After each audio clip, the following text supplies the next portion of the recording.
In 1971, Clint Eastwood did his fourth movie with director Don Siegel. It was Siegel's 28th feature, and this picture, the original Dirty Harry, became Siegel's and Eastwood's greatest success. And Harry became the most popular in Donald Siegel's gallery of antisocial outsiders, cop or outlaw, trapped in a world of pervasive corruption. The first Dirty Harry was also Siegel's first return to Warner Brothers in 22 years. He had started out there as a lowly assistant in the film library.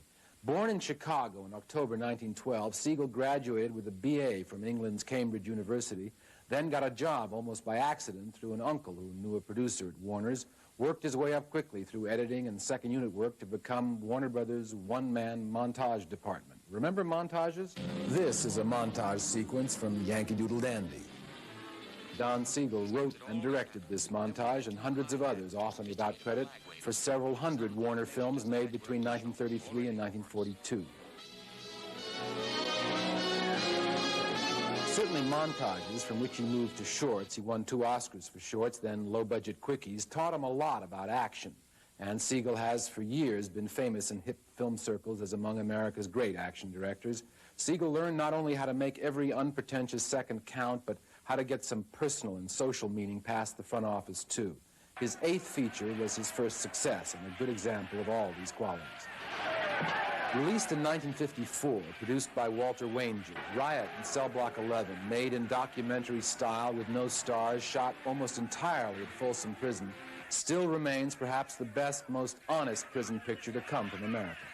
Get back in your stand! Get back in your stand!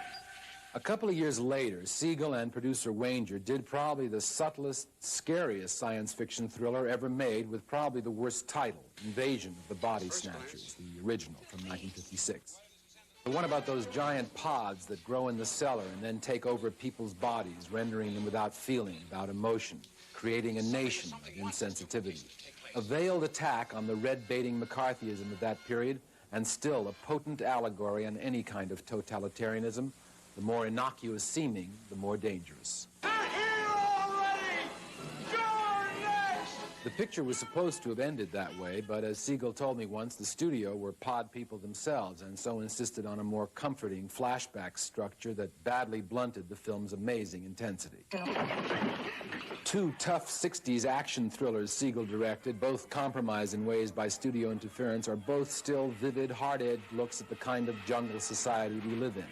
The Killers, in which Lee Marvin and Clu Gulager are 2 of Siegel's most vicious outsiders, and John Cassavetes, Angie Dickinson, and, in his last movie acting role, Ronald Reagan. Also, the only time Reagan ever played, and very reluctantly, Siegel told me, a heavy. And a disturbing cop picture called Madigan that prefigures Dirty Harry, starring Richard Widmark, Henry Fonda, and Harry Guardino, which has a final shootout that's among the best shot and cut action I've ever seen. You're a funny man, Valero! You want her alive? Come and get her before I put a bullet in her dumb head!